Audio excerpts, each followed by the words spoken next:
80 WPM की speed से dictation start होगी 3 सेकंड बाद।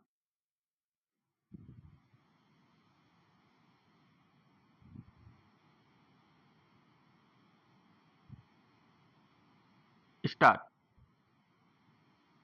दीपक किसी भी परिस्थिति में निराशा नहीं ओढ़ता है। गंभीर तिमिर को भी हराकर अपनी उपस्थिति दर्ज कराता है। यही आत्मविश्वास है जिसे इस प्रकृति ने सभी को प्रदान किया है। अब प्रश्न है कि इसे हम पहचान पाते हैं या नहीं। बगैर आत्मविश्वास के सारी नकारात्मकता एकत्र होने लगती है और यही दानवी वृत्ति में बदल जाती है। देव और दानव में इसी आत्मविश्वास का फर्क है। रोशनी और अंधेरे जितना फर्क। पैरा।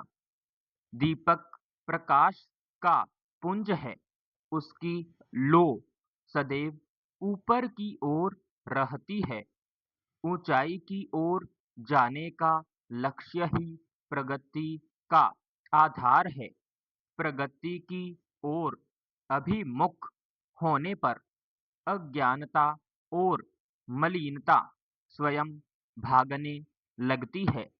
ज्ञान प्राप्त करने का प्रयास ही अज्ञानता को उसी प्रकार भगा देता है जिस प्रकार कोई विद्वान किसी अल्पज्ञानी को ज्ञान अपरिमित होता है। दीपक का प्रकाश भी उचित जगह फैलता है। अतः आलोकित होने वाली दीपावलियां हमें निरंतर ज्ञान का संदेश देती हैं। ज्ञान प्रगति का द्वार है।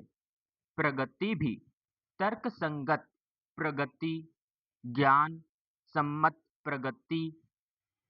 अब देखिए ना, इन दिनों चारों ओर प्रगति का ढिंढोरा पीटा जा रहा है, लेकिन क्या वह तर्कसंगत प्रगति है?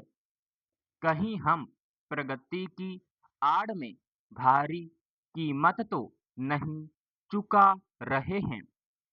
तर्कसंगत और चिरस्थायी प्रगति ही सार्थक प्रगति हो सकती है। पिछले 30-40 वर्षों में हमने कृषि में कथित प्रगति तो की, पर इसी प्रगति के चक्कर में हमने कई मुसीबतों को भी बुला लिया है। रसायनों के अंधाधुंध प्रयोग ने हमें कई बीमारियों से लपेट कर रख दिया है और यह धीमा जहर लगातार हमारे जीवन का हिस्सा है। पैरा। दीपक बहुत ही असाधारण वस्तु है। प्रकृति ने एक अद्भुत ताना बाना बुना होता है। कहते हैं कि 5 भौतिक तत्वों ने परस्पर मिल जुलकर इंसान जैसी अनोखी चीज का निर्माण किया। ये तत्व हैं मिट्टी, पानी, आग, हवा और आकाश। छोटा सा दिखने वाले दिए के निर्माण में भी इन्हीं तत्वों मिट्टी, पानी, आग, हवा और आकाश का योगदान है। अपने गांव का ही कुम्हार ताल तलैया से चिकनी मिट्टी लाता है। डंडे से पीटकर उसे महीन करता है। थोड़ा थोड़ा पानी डालकर उसे कर्मों कर गूंथता है। खरपतवार और कंकड़ पत्थर निकालकर उसका लोना बनाता है। इसके बाद बहुत सहज ढंग से उसे चाक पर रखता है। चाक के बगल में बैठकर वह डंडे के सहारे उसे चक्रवात तेज चलाना शुरू करता है। अपने दोनों हाथ चाक के बीचों बीच रखे लोना के चारों ओर अपनी कलात्मक अंगुलियां घुमाता है।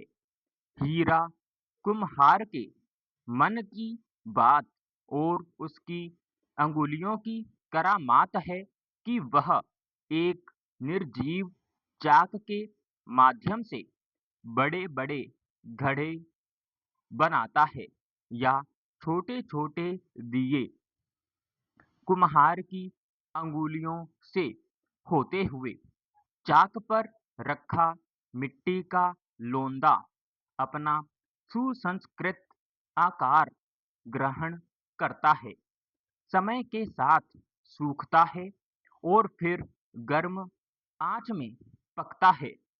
इसके बाद कुम्हारिन के नाजुक हाथों से रंगा जाता है। सुर्ख रंग में चमकता है, आकर्षित करता है। समाप्त।